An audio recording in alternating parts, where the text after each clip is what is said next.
A tale of vengeance and victory in suburbia. In the quiet, tree-lined streets of Maple Grove, a suburban haven just outside Minneapolis, life moved at a predictable pace. Families mowed their lawns, kids rode bikes, and neighbors waved politely. But beneath this idyllic surface, a storm was brewing, one that would pit me, Tom Harper, against my neighbor, Diane Miller, in a battle of wills that would shake our little community to its core. What would you do if someone pushed you too far, crossing lines that endangered your family? This is the story of how I fought back, with evidence, patience, and a dash of righteous fury.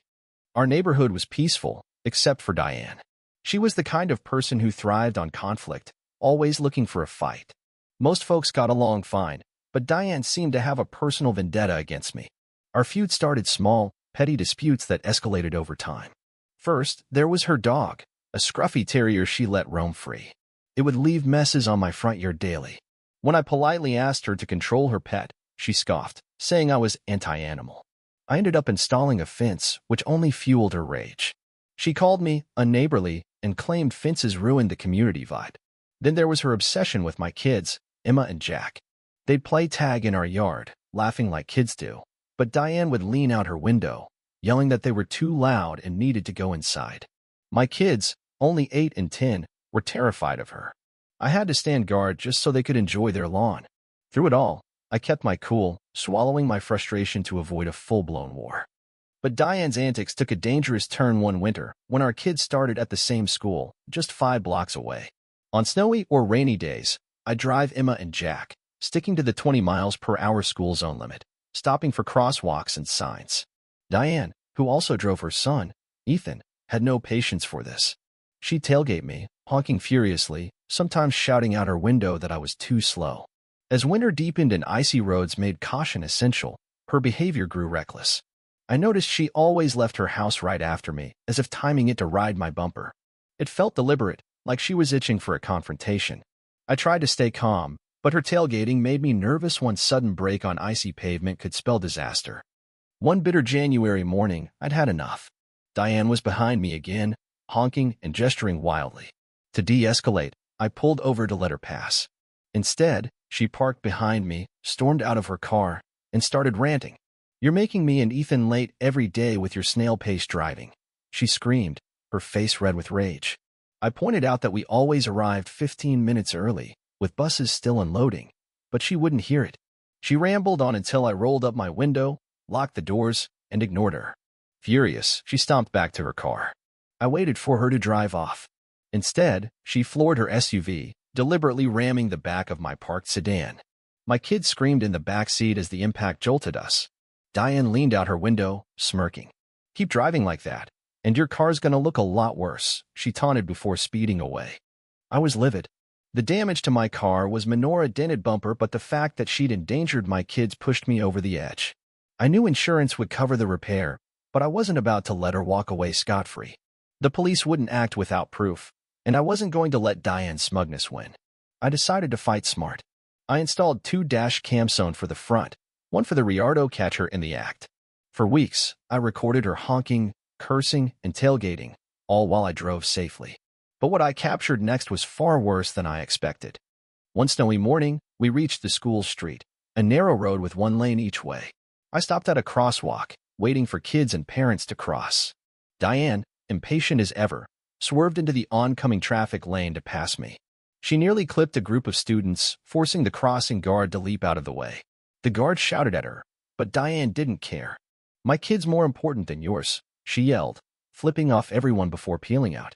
My dash cams caught every second: the reckless driving, the near miss, her obscene gesture. I had her. I filed a police report, attaching the footage, and contacted a lawyer to demand that Diane pay for my car repairs. I'd fixed the bumper out of pocket to avoid an insurance hike, but I wanted her held accountable. The school acted swiftly, banning Diane from campus for her dangerous behavior.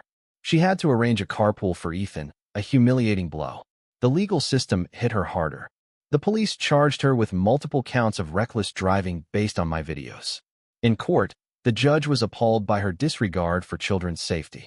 Diane didn't just lose her license, she was sentenced to 60 days in jail, ordered to pay my repair costs, and faced a custody review for Ethan.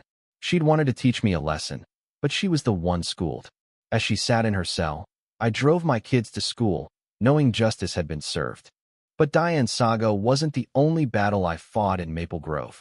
A year later, I found myself at odds with our homeowners association, HOA, led by a power-hungry president named Greg Thompson. I'd lived in our neighborhood for 15 years, always following the rules. My pride and joy was a 1989 Toyota Super Turbo, a classic car I'd owned since college. It was pristinino rust, no dents, waxed to a mirror shine. I drove it on weekends and parked it in my driveway, never thinking it'd spark a war. One spring, I got a letter from the HOA claiming my Supra was too old for the driveway and needed to be garaged or removed. I was stunned. The bylaws only required vehicles to be in good condition, which mine was. I sent a polite email with photos of my car, asking which rule I'd broken. Greg, who had been elected president 3 months earlier, responded with a terse notice: comply within 30 days or face fines. I checked the bylaws again, no mention of vehicle age, just maintenance standards. I emailed Greg, reiterating that my car met every requirement. His reply was infuriating. Vehicles over 15 years old detract from neighborhood aesthetics. It wasn't a rule, it was his opinion, dressed up as authority. When a $100 fine arrived, I hired a lawyer, Susan Carter, who specialized in HOA disputes. She confirmed the HOA couldn't enforce non-existent rules without a formal amendment process, which required homeowner votes. Susan sent a cease and desist letter, but Greg doubled down, slapping me with a $350 fine and threatening a lien on my house. That was the last straw. We filed for an injunction and took the HOA to court. The courtroom was tense. Greg and his lawyer argued that the HOA had discretion to interpret rules for the community's benefit. Susan dismantled their case, presenting the bylaws and my car's photos. The judge cut through their nonsense. Show me the rule about vehicle age, he demanded. They couldn't. Susan then revealed that Greg's board had targeted other homeowners with made-up violations, like fining one for a non-compliant mailbox that met every standard. The judge ruled in my favor, ordered the HOA to pay my $3,000 legal fees, and mandated an audit of their practices. Greg's reign crumbled. He and 2 board members resigned, the HOA's management company was fired, and a new board was elected. I was asked to join but declined. I'd had enough drama. My Supra stayed in the driveway, gleaming defiantly. The fallout sparked heated debates among neighbors. Some cheered me for standing up to Greg's tyranny, sharing their own HOA horror stories. Others thought I'd gone too far, arguing I should have parked in my garage to keep the peace. One neighbor, Linda, posted on our community board, "Tom's right, HOAs shouldn't make up rules." My cousin fought a similar battle and won. But another, Carl, fumed. "You spent thousands to prove a point, and now we're all paying for a new board. Was your car worth the chaos?" The arguments raged, splitting Maple Grove into camps. Diane and Greg thought they could bully me into submission, but they underestimated my resolve. I fought with facts, not fists, and won both battles. My kids now play in the yard without fear, and my Supra sits proudly in the driveway, a symbol of victory. But these fights left me wondering, how far would you go to right a wrong? Have you faced bullies like Diane or Greg, whether on the road or in your community? Share your thoughts in the comments below. Should we confront injustice head-on, even if it risks conflict, or seek peace at all costs? Tell me your stance. I am eager to hear your stories of standing up to unfairness or navigating violence in everyday life. Let's keep this conversation going.